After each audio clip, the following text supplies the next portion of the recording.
Françoise Gourdin-Servenière, bienvenue dans le 11-12. Bonjour. Derrière ce micro, vous êtes présidente de France Alzheimer 35 et maladies apparentées. Tout Pour être tout à fait précis sur le titre. Oui. L'association existe depuis quand même quelques années déjà. Hein, à Saint-Malo, elle existe depuis plus de 25 ans. Oui, oui, au moins.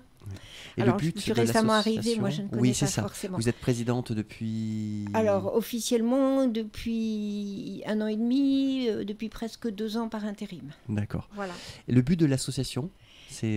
Le but de l'association, c'est d'accompagner toutes les familles touchées par les maladies, donc Alzheimer et toutes les maladies apparentées. Et quand on dit les familles, c'est vraiment les aidants, toutes les personnes qui ont dans leur environnement familial une personne touchée par la maladie d'Alzheimer ou une maladie apparentée sont considérées comme des aidants. Et par cheminement, si vous voulez, aider aussi les aider. Hein. Mais l'essentiel, c'est d'abord apporter du soutien aux personnes qui sont souvent en phase d'épuisement, en phase d'incompréhension, en souffrance, oui. en fait. Vous êtes avec combien de personnes au sein de l'association sur Saint-Malo Alors, sur l'ensemble de l'association, oui. on recense en tant que... Vous parlez des bénévoles, là ? Oui, au niveau des bénévoles. Les bénévoles, oui. On est entre 13 et 18, suivant le degré d'activité, on va dire. D'accord. Hein. Voilà. Et les activités que vous menez à l'année ? Alors, à l'année, c'est autour de... c'est très large. Oui. Hein. On a donc les actions phares en faveur des aidants qui sont là. D'abord, on va proposer un entretien individuel, puis on va proposer une formation des aidants, qui est notre action phare, dont je vous ai déjà parlé ici d'ailleurs, et dont une va démarrer au mois d'octobre à Saint-Malo. D'accord. Donc, c'est important que les gens puissent se renseigner. Bien sûr. Et s'inscrire. Pardon ? Éventuellement, s'inscrire Et s'inscrire, ouais. Absolument. D'accord. Il y a la formation des aidants, les groupes de parole, où les aidants vont se retrouver justement après les formations des aidants. Pour les aidants, nous avons aussi un atelier de sophrologie qui est un lundi par mois. Alors là, c'est sous réserve d'adhésion. Et puis, nous avons des actions de convivialité qui vont s'intensifier sur Saint-Malo, d'ailleurs. On en a une qui se tiendra le 26 septembre. Donc, c'est un instant de convivialité. Les gens se rencontrent. Là, c'est aidants et aidés, évidemment en présence de bénévoles. Et on partage des moments agréables. La prochaine fois, ce sera tout simplement une visite de la Bourbansais, une balade, suivie d'un petit goûter partagé, dans la joie, la bonne humeur. Ça renforce des liens des personnes, et autrement que dans le cadre d'un groupe de parole où on ressasse sans arrêt les soucis. Là, on partage quelque chose de beaucoup plus agréable. En fait, il ne faut pas rester isolé avec la maladie. Et c'est malheureusement un des gros dangers pour les familles, en particulier les conjoints, c'est l'isolement social. C'est très, très important. Ça correspond à combien de personnes accompagnées, si je peux le dire comme ça, Françoise Gourdin-Servenière, sur le pays de Saint-Malo ? Sur le pays de Saint-Malo, on aurait facilement une quarantaine de personnes accompagnées. Oui. Et plus largement, sinon que le pays de Saint-Malo ? Nous avons presque bientôt 200 adhérents. Sur les 200 adhérents, je pense qu'il y en a à peu près 150 qui ont été ou qui sont encore des aidants. Donc concernés de très près, hein, ça veut dire. Hein. Soit un conjoint, soit un membre d'une famille. Soit le membre d'une famille, frère, sœur, enfant, ça arrive aussi. Mais enfant dans l'autre sens, hein, parents, c'est déjà arrivé. Et c'est important de savoir quand même que statistiquement, le nombre de malades Alzheimer et maladies apparentées sur l'île-et-Vilaine, c'est pas loin de 35 000. Je ne sais pas beaucoup. Si vous vous rendez compte. C'est Par énorme. rapport à d'autres, il y a moyen de faire Là, c'est une comparaison. évaluation, parce que la particularité de la maladie d'Alzheimer, c'est que souvent, elle n'est pas diagnostiquée officiellement. Alors, nous accueillons toutes les personnes qui viennent en disant, voilà, je suis inquiète parce que ma mère, mon père, mon frère, je suis inquiète, présente des symptômes, etc. À partir du moment où on sent une vraie détresse, nous, on accepte sans diagnostic. Il faut savoir qu'on a encore pas mal de médecins généralistes qui n'osent pas poser le diagnostic, qui disent à quoi ça sert, puisque de toute façon, ça ne changera rien. C'est quand même un peu gênant, vous voyez. Parce que vous avez besoin, effectivement, au niveau... Alors, les personnes en elles-mêmes, les aidants, j'imagine, surtout... Au niveau du fonctionnement, pour avoir l'information. On n'a pas besoin d'en savoir davantage, si vous voulez. À partir du moment où on peut les aider, à partir du moment où ce qui nous raconte, c'est lié forcément à une maladie neurodégénérative. Donc, comme je vous ai dit, nous, on axe en particulier sur les aidants. Donc, c'est des personnes en détresse face à des proches qui, d'une façon ou d'une autre, ont des signes liés à Alzheimer, de désorientation, de problèmes de parole, de mémoire courte, évidemment. Donc, toutes ces personnes-là, il faut qu'on s'en occupe. Oui, quoi. parce Donc, que on est là ça a un pour les impact, accueillir. vous êtes là pour les accueillir, Oui. ça a un impact sur la vie au quotidien, de perdre la Ah bah, mémoire, c'est évident. ce que vous venez Oui. d'énoncer comme symptôme. Oui, Oui. oui, oui. Mais je vous l'avais déjà raconté. Bon, moi, personnellement, mon père est mort avant ma mère d'épuisement. Et très souvent, et c'est ça qui nous inquiète, et pas plus tard qu'hier, j'avais un couple au bureau en disant au monsieur, mais prenez soin de vous. Oui, mais ça va, ça va. En fait, vous savez, quand il y a des couples, ils vivent ensemble. Donc, l'un des conjoints perd un peu la mémoire, mais il est gentil, il suit, etc. Et puis, on arrive à un moment où il y a un isolement social énorme et où la personne aidante va se retrouver complètement esclave, entre guillemets, hein, de son aidé. Et elle n'aura pas su prendre le cap au moment voulu. C'est là où nous, on insiste en disant, faites-vous aider, on peut faire quelque chose pour vous. Sinon, le risque, c'est de tomber tous les deux, quoi, hein, dans un couple. Si la personne, l'aidant s'effondre le de fatigue. risque, et ça je l'ai connu aussi sur une des bénévoles d'Alzheimer, c'est qu'elle fasse un AVC, par exemple, et qu'à ce moment-là, les enfants disent, ah, mais attention, cette fois-ci, il va falloir quand même penser à toi. Hein, vous voyez ? Donc ça, il faut l'entendre. Alors, Françoise Gourdin-Servenière, à l'occasion de la journée mondiale Alzheimer, qui a lieu donc ce samedi 21 septembre, comme chaque année, c'est le 21 septembre. Oui. Là, ça tombe un week-end. L'occasion pour organiser à Saint-Malo un événement Esplanade Saint-Vincent. L'année dernière, on avait fait quelque chose de très important dans le cadre du stade de l'UNSS. Mais cette année, on a traversé des périodes un peu difficiles avec du changement de personnel et puis le Covid aussi. le Covid, des problèmes de santé, enfin voilà. Donc on s'est positionné plutôt sur une action un peu phare. On va profiter justement sur l'esplanade Saint-Vincent d'un stand ouvert France Alzheimer, et je remercie Monsieur le maire de nous l'avoir autorisé. Et avec la participation des bénévoles de l'écume, alors une quête, mais surtout, si vous voulez, une sensibilisation sur la voie publique. On va inviter les personnes, on va essayer de leur demander s'ils connaissent la maladie d'Alzheimer. Je vous parie que dans 7 cas sur 10, ils vont vous dire oui. Et puis derrière, est-ce qu'ils connaissent l'association? Est-ce qu'ils connaissent les bienfaits?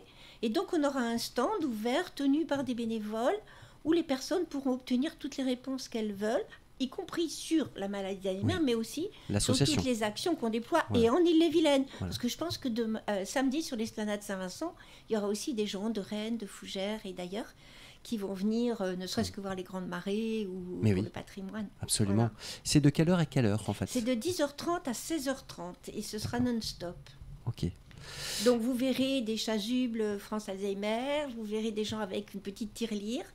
Et en fait, la quête, l'aspect financier, ça vous aide, vous, l'association, à organiser les actions que vous évoquiez tout à l'heure. Voilà. Par exemple, la sortie à la Bourbonsais, ou les groupes de parole, la sophrologie. Pour ce qui est des groupes de la sophrologie, oui. Pour ce qui est des groupes de parole, par exemple, ou des formations des aidants, comme l'association est reconnue d'utilité publique, nous avons un financement, mais seulement à 80%, de la CNSA.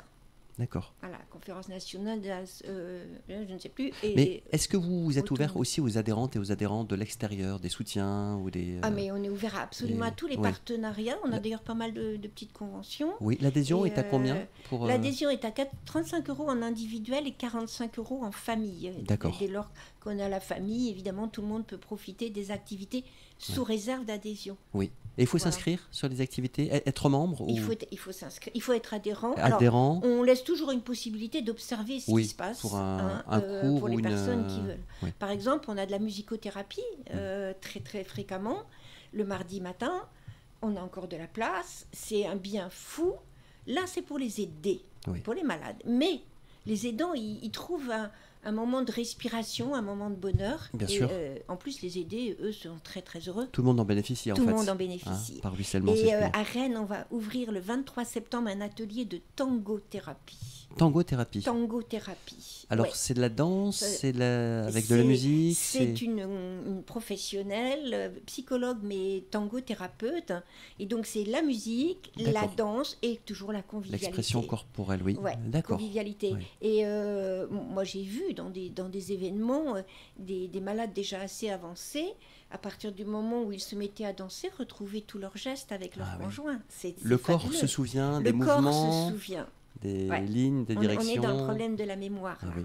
Ouais. Et s'agissant d'autres sens, comme par exemple l'olfaction, est-ce que les personnes peuvent, avec une odeur, ça peut leur rappeler des souvenirs anciens? Je dis bien anciens. Mais complètement. Oui. Je pense à un gâteau, par exemple, une tarte ou un plat. Sur la mémorisation à travers les sens, parce que les personnes qui n'arrivent plus à s'exprimer correctement, qui n'ont plus la mémoire récente, alors on insiste beaucoup sur le fait que ça reste des humains, des gens qui ont été dignes de respectabilité, qui ont eu souvent des fonctions, j'allais dire, dirigées vers les autres, et qui d'un seul coup se retrouvent isolés de tout. Donc on sent bien que l'odorat, les mémoires olfactives est très importante. On insiste beaucoup aussi sur le toucher, car ils sont en général très très sensibles au toucher, et le regard. C'est quelque chose qui est très important, qu'on a observé souvent même dans des malades qui n'ont par exemple plus la possession de la parole. Oui, parce qu'il y a une communication qui se fait, qui s'instaure par le regard. La communication se fait par le regard, tout à fait. Et c'est très très important de savoir accrocher le regard de la personne. Et elle se sent concernée. À travers ça que c'est elle qui nous intéresse. Alors, les activités, je ne vous ai pas posé la question, Françoise Gourdin-Servenière, elles ont lieu à quel endroit à Saint-Malo, la musicothérapie a lieu tout simplement dans nos locaux, au siège social, 8 bis avenue Moka. D'accord. Voilà. Les groupes de parole, il y en a au siège social, il y en a aussi au Néréide, dans la résidence Les Néréides. Sur Saint-Malo, c'est à peu près tout. Et après, c'est à l'extérieur, puisque si on sort évidemment sur l'extérieur. Voilà. Et puis après, par exemple, la tango-thérapie, ce sera à la maison Sainte-Thérèse à Rennes. À Rennes, oui. Voilà. Et on cherche à développer les actions en faveur des aidés.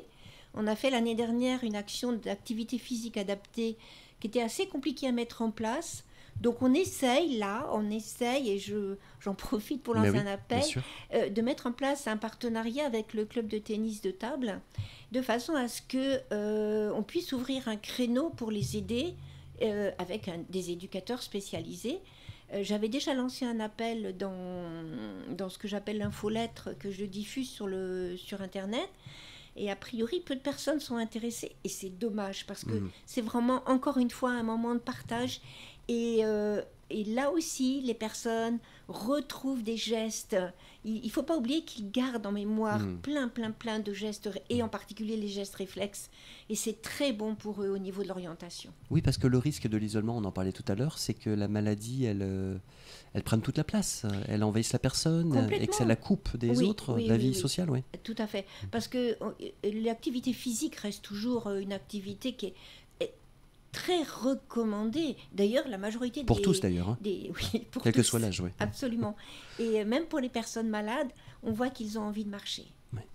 C'est quand même très important. Parfait.